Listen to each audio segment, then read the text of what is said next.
Chưa là trong chóng mời đúng không? Chưa là trong chóng mời cơm cả đội văn nghệ đúng không? Nó bảo thế mà nhỉ?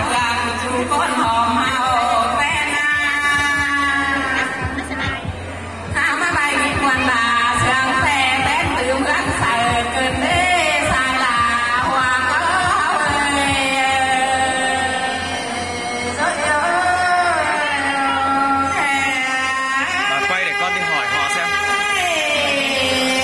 Để con biết được.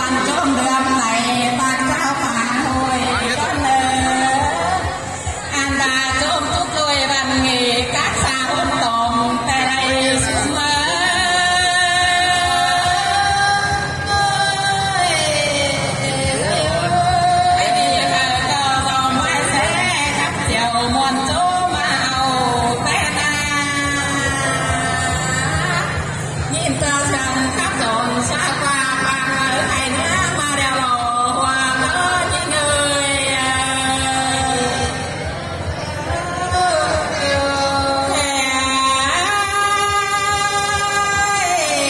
cho kênh Ghiền